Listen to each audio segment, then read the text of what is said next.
Well, the 16th president of the United States, Abraham Lincoln, was fond of the opera. So not sure if you knew that. So if you need a fun fact to put in your pocket today that'll make you fun at brunch, there you go. Particularly German operas. Lincoln, over the course of his presidency, 2 terms, of course, one of which was cut short, attended over 30 different operas. And so though he was a fan of the art form, particularly in one biography recorded, the second term running for re-election, the opera became this place that was an escape from a multitude of people constantly asking for something, giving some kind of opinion about the progress in the U.S. Civil War, seeking out some sort of cabinet position, seeking out some kind of favor. Lincoln found the opera to be this place where he could just get away from all of the noise, to think and to strategize and to make decisions and to move past a place of constant reaction to the things that were sort of being brought before him.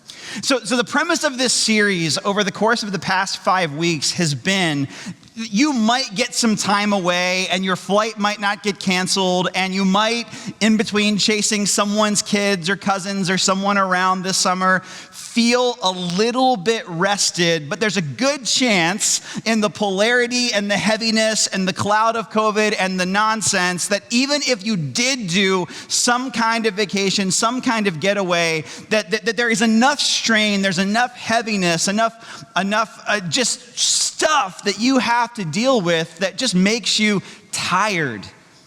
That challenges the idea of the rest that Jesus talks about being available to those of us who are in Christ. And so over the course of these past couple of weeks, rather than just saying, hey, we all need a vacation, though you probably do, how do we develop some habits of the heart, some disciplines that will help us walk in and experience that rest? So we've looked at themes like slowing down. We've looked at the idea of serving, really pointing to the idea that oftentimes when we quit stuff, we quit the wrong stuff. Looking at the idea of simplifying our life, like there's just a lot of things hanging on that are extra that no one asked us to say yes to, but we felt a pressure to say yes to.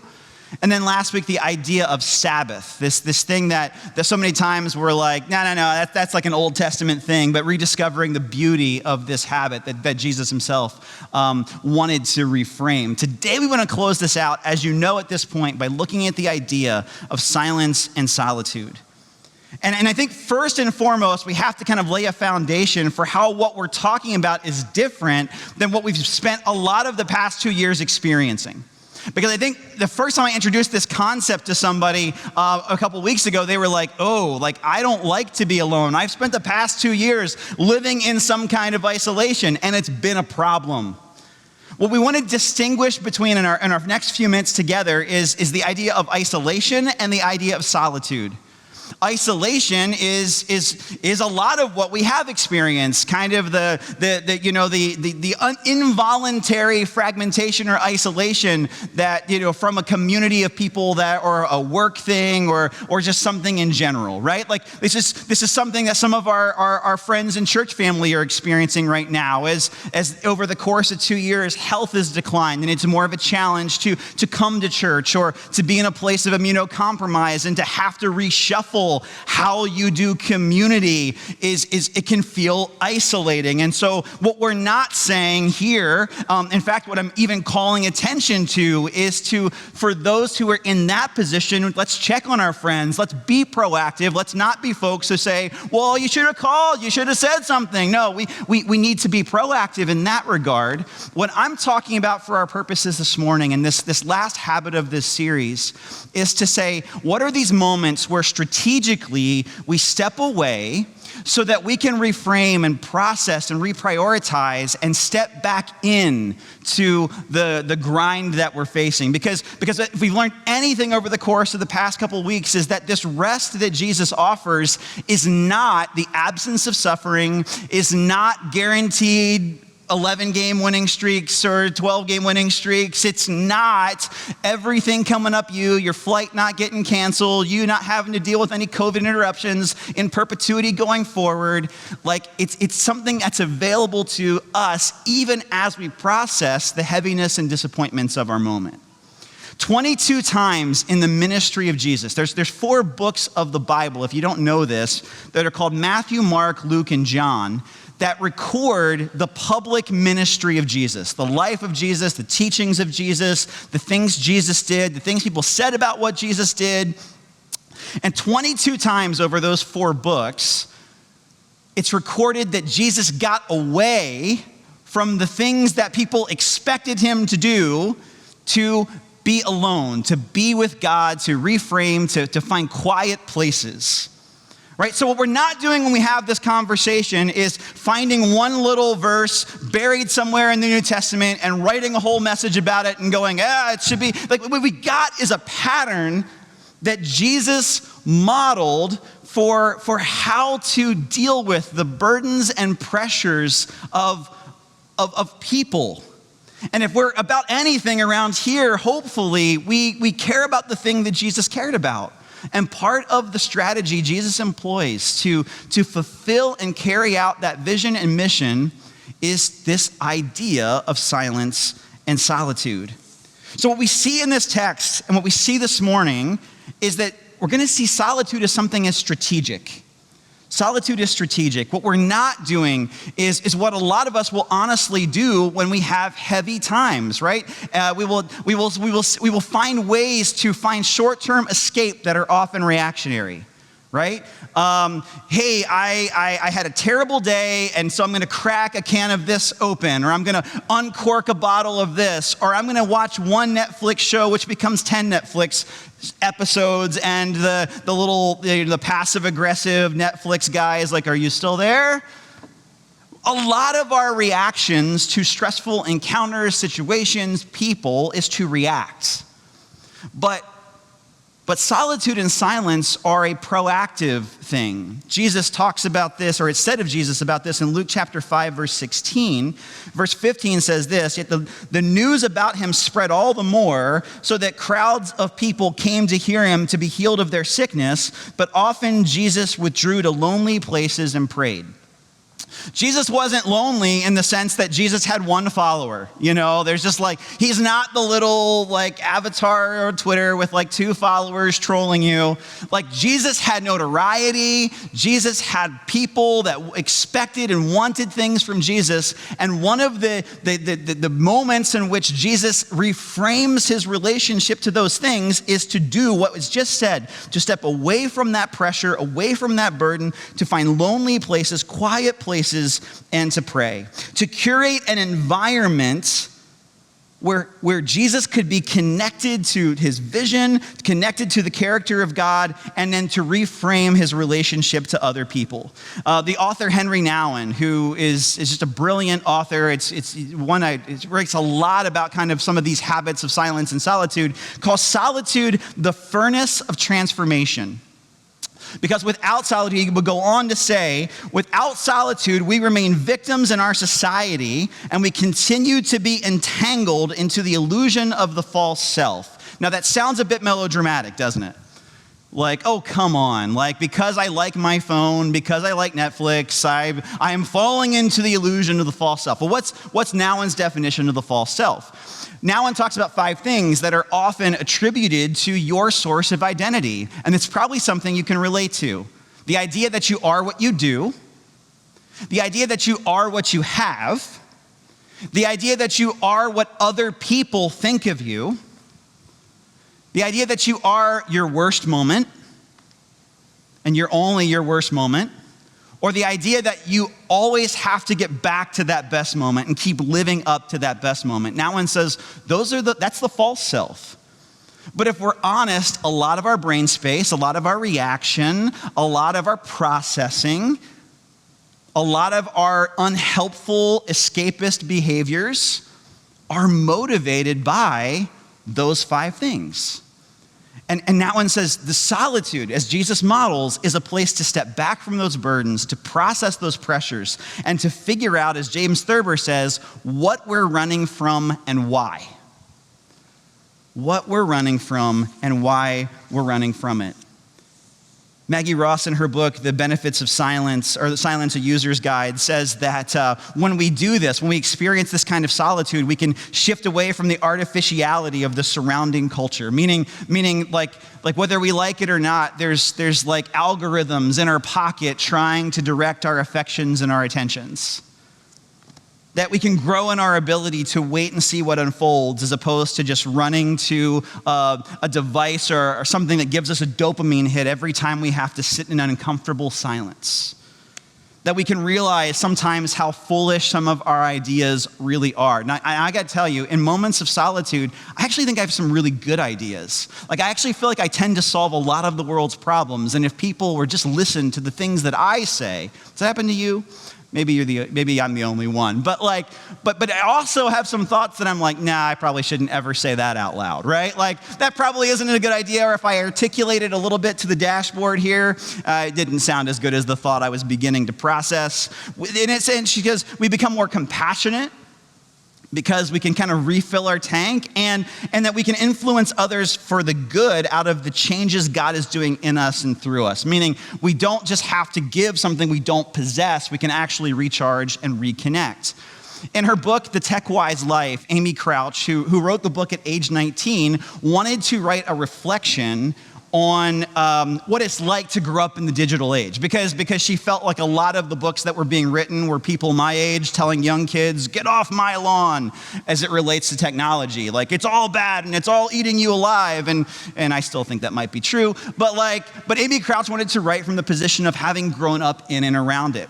And she tells this story about going to a youth camp, which is camp season here at the Foundry. We've got kids going to camp, varying directions this week. Pray for them to have an awesome time, safe travels, all that good stuff. And you know, one of the things she talks about is, like, she goes to this camp and her youth pastor sets up this thing where for 10 minutes one morning, everyone's gonna like leave their phones in like the chapel or the kind of the main meeting spot. Everyone's gonna take a Bible and like go to the woods for 10 minutes. And so 10 minutes pass, and she's like, man, it was weird. I didn't like it very much. And then she's like, but then the bell rings and everyone sort of rushes back to their phones. And she's like, man, there were kids crying. There were kids upset. There were kids mad. And like, it's not just because, as the older generation would think, the kids are just addicted to their phones. She was like, the thing we saw even in 10 minutes was like, there were some of us that were really confronting a great deal of anxiety or some things we hadn't thought about. There were some of us that had to confront really heavy thoughts of loneliness or self-hatred. And then there's some of us that are just addicted to our phones, right? And what she was getting at was this kind of the second point of what we see in the ministry of Jesus, that we live in a place of constant disruption. We don't even realize or pay attention to the frequency by which our thoughts, our mind is disrupted, right? And in some of the senses of what Amy Crouch was just talking about in that analogy, you go, well, that's probably a good thing. Camp's like a getaway or an escape. And we would say, yes, but it's also a place to tell the truth to those things that we're running from. And if we always are just being disrupted, we don't often have the chance to do that very thing. In Mark chapter 6, verse 32, there's this description of Jesus that he says, so they went away by themselves in a boat to a solitary place. But many who saw them leaving recognized them and ran on foot from all the towns and got there on land ahead of them. When Jesus landed and saw a large crowd, he had compassion on them because they were like sheep without a shepherd. And so he began teaching them many things. There may be some ways in which you find yourself quite uncomfortable comparing yourself to Jesus, and I think that's probably a good thing, right? We can disagree, that's probably a good thing. But something you share in common with Jesus is that if you're good at any of the things you do, people want you to do more of them, don't they? Like if you're good at your job, people often will say to you, please, would you do more of that job at a higher expectation or a higher scale or at a higher level? They don't say to you, oh man, take a load off. We don't need you on Friday. You take a day off and they're like, what were you? We needed you on Friday, right? If you're good at connecting people, like if you are a connector, if you're just a genuine Lego, man, like that's what you do. People will begin to say like, hey, can you connect me to this person or this person? If you are a person that is great at giving people advice, guess what people will do? They will come to you for advice. And so what I'm saying here is the world around us often will commoditize some of the very things we bring into the world that's bringing health and flourishing and goodness. And it's important for us to just acknowledge that reality.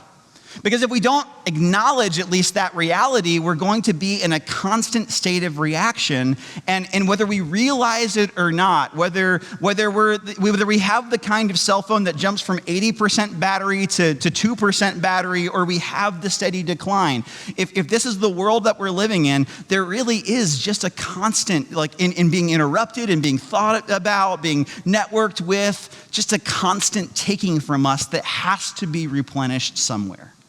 We live in a world of external noise, don't we? Like there's constantly, we live in one of the densest expressions of people made in God's image in the state of Maryland, which means we constantly deal with some level of external noise. Someone is jackhammering because someone is digging out a basement at 7 a.m. Someone is at a stop sign and wants to offer us a service or wants something from us, and we're left at a place of, I can't even stop at a stop sign without having to process what I think I'm supposed to do here. We live in a place where even if you didn't pay attention and you didn't know those things were true, right? You live in the bucolic, quiet neighborhood in Baltimore City, or you're like, hey, I live on a farm and I drive in. Like, okay, cool. Guess what? I saw the movie The Village too. That'll follow you there.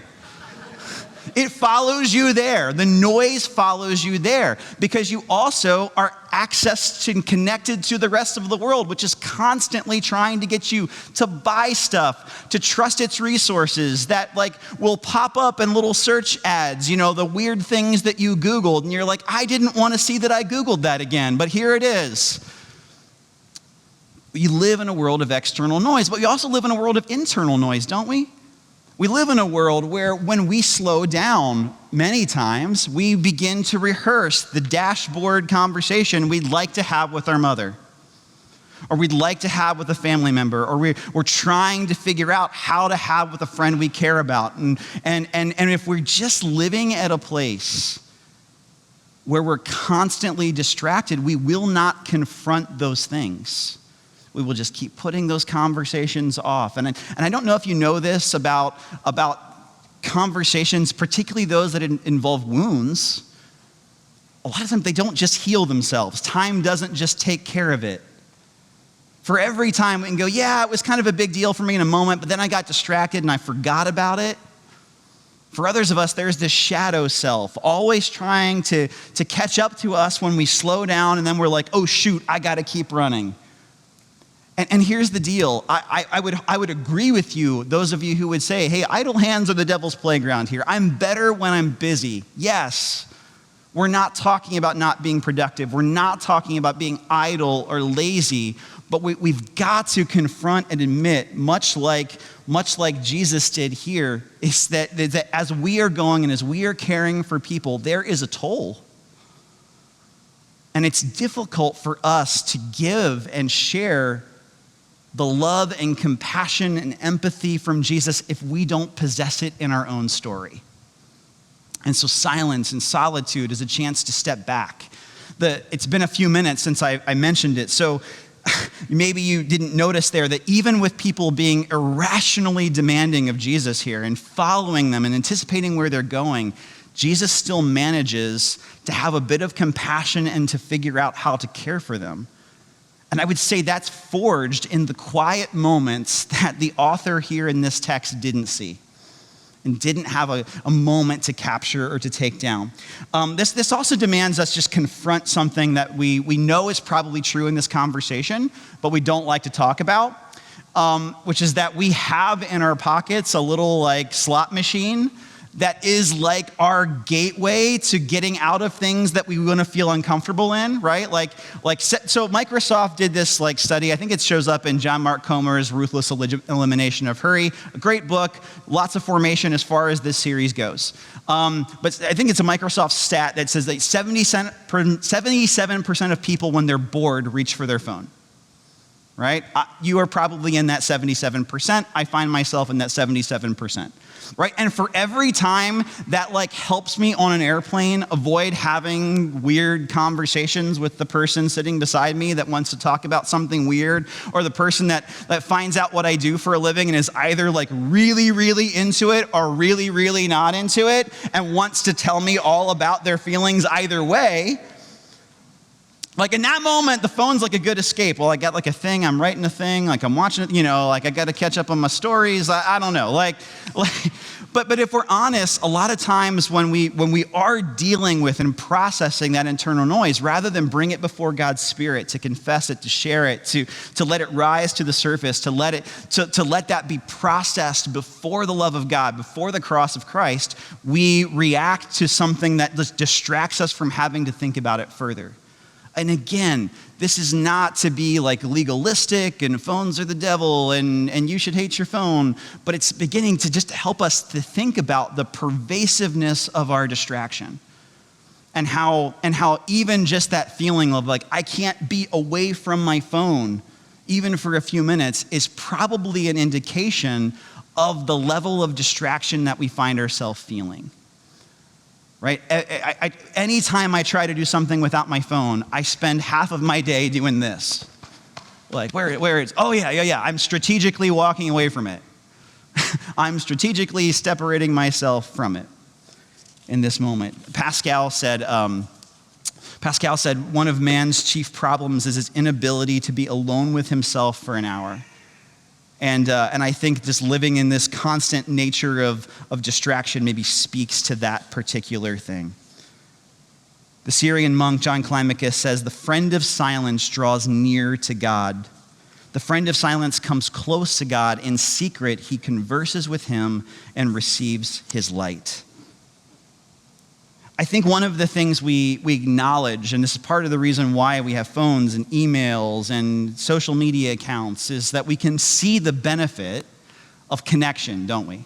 I mean, can some of you, can you imagine? It's something I've thought about, like trying to imagine a world where we didn't have Zoom and digital media to try and do the things that we've done as a church over the course of the past 2 years. So I'm not trying to bite the hand that's fed us and nourished us and connected us to one another. Whenever there's one person I talk to about this, and one of the things they always say in defense of some of these mechanisms is like, yes, but it's kept us connected. And absolutely, it's kept us connected. But one of the things it may create in us is maybe just a shallow dependency on it, and an unwillingness to stop and step back and to think strategically about how, like Jesus shows us, how Jesus is able to do community better. Jesus is able to do community better by practicing habits of solitude.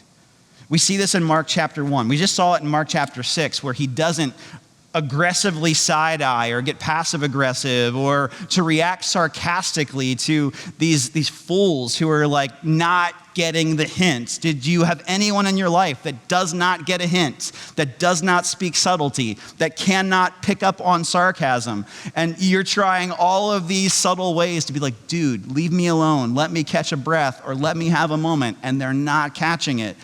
And like, how do you not project and just lose it on them? Jesus has a habit of solitude that I think speaks to this story. So I would offer to you this morning this idea that Jesus is able to do what Jesus does, is able to carry the burdens and weight of leadership, saviorhood in this case, which is not you, but you're trying to be a picture of that to the world, by these moments of stepping out and stepping away. Mark chapter 1 talks about this. It was very early in the morning while it was still dark. Jesus got up, left the house, and went off to a solitary place where he prayed. Simon and his companions went out to look for him, and when they found him, they exclaimed, "Everyone is looking for you." Jesus replied, "Let us go somewhere else to the nearby villages, so I can preach there also. That is why I have come."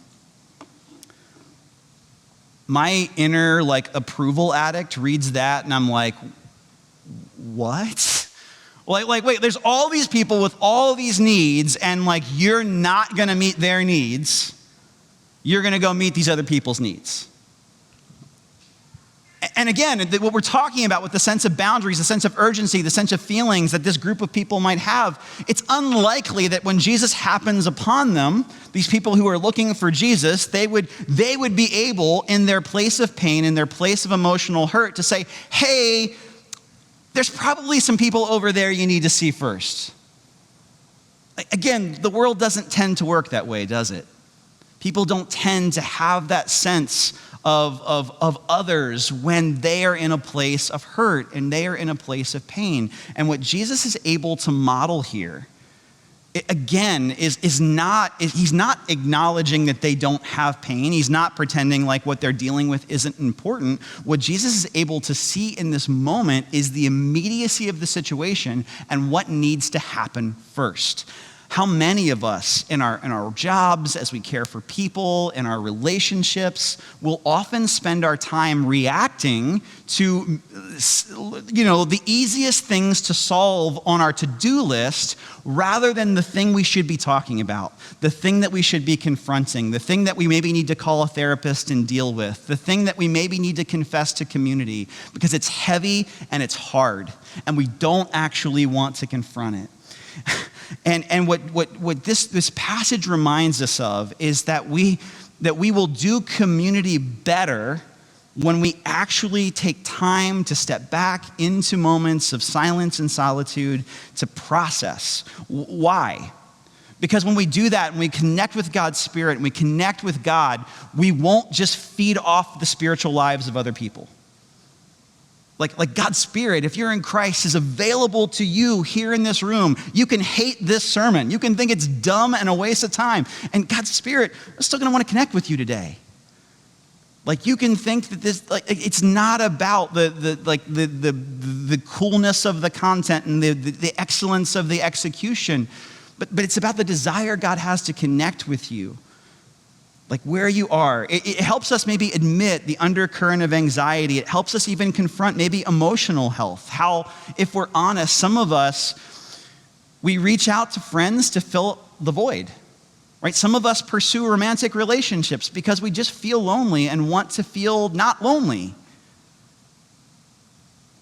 right? Some of us, we hang out with people because we don't want to think about the things that are going on in our story. And again, don't mishear this. There's a shadow of this that's a really good thing.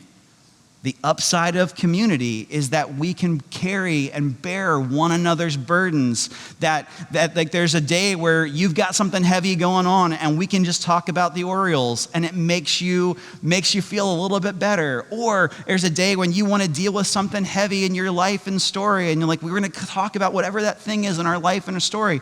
What we're talking about here is a habit and a pervasive culture of never slowing down to confront the shadow self. We have to make that distinction for this to frame in properly. Again, coming back to the idea that Jesus is strategic to step away, to reframe the burdens and cares in his life and his story and in the story of others so that he can step back in and be able to figure out what in this moment needs to be prioritized and what in this moment needs to be reframed. Marianne Moore, the Pulitzer Prize author and poet, said the cure for loneliness is solitude. The cure for loneliness is solitude. To be able to figure out what we're running from and why. To be able to figure out that we are known and loved by God, even when everyone else is on vacation and we got no one else to hang out with this weekend. How do we begin to develop this habit in our story? Let's end practically over the course of these last few seconds. Number one, we can begin to find a quiet place to take a 30-minute walk sometime this week, right? Maybe if we're not even sure where we can begin, right? Because the busyness, the burdens, we got a plane to catch an hour from now. Like maybe we can get to a place this week and just begin to cultivate and just 30 minutes to like take a walk and to say, hey, where am I? What am I sad about? What am I glad about? What am I thankful for? What am I fearful of? And beginning to confront those things. Maybe this weekend we begin to develop maybe a 30-minute block for solitude or silence in our calendar. If you live with a group of other people, maybe cultivating that and helping one another. If it's like, hey, I'm gonna hang out with the kids, or I'm gonna get the kids out of the house.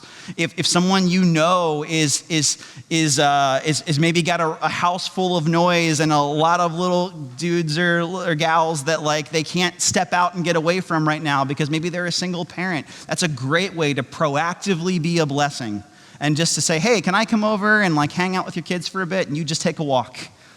Again, a proactive way for us to care for one another, to shut off our phone for some block of time. I said 24 hours here, but like just to sort of say, hey, there's a lot of noise and a lot of escapism in our devices. To maybe even reconsider our rules or our hours for how we're navigating that, or if we've never even just given that a strategy, we just live at a constant place of reaction. How do we confront that? Or lastly, maybe to start a journal, or to reacclimate ourselves to a habit of journaling, which says, hey, this is where I am. This is what I'm dealing with. This is where I think you are, God. And would you help me as I'm walking through the valley of the shadow of death? Or would you lead me by these quiet waters? The thing that we want to get to today is that it's God's desire to connect with us, to encourage us, to nourish us from his word, from the community of people that God's provided in our story, but to carry that properly and to confront and nourish and challenge and encourage even the difficult parts of our story.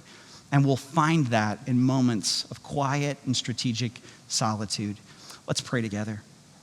God, we don't want this talk, this reflection from a habit you've employed in the scriptures to just become some worshiped, if you don't have a 30-minute quiet time before 7 a.m., you're not a real Christian. But rather, God, you want to meet with us. You care about us. You love us. But it's often difficult for us to slow down and to receive what you have for us. With these next few minutes, just continue to be a place where we can work in concert with your Spirit on tapping into that promise to receive from you encouragement and challenge and the fuel we need to continue to walk in your light. In the name of Jesus we pray. Amen.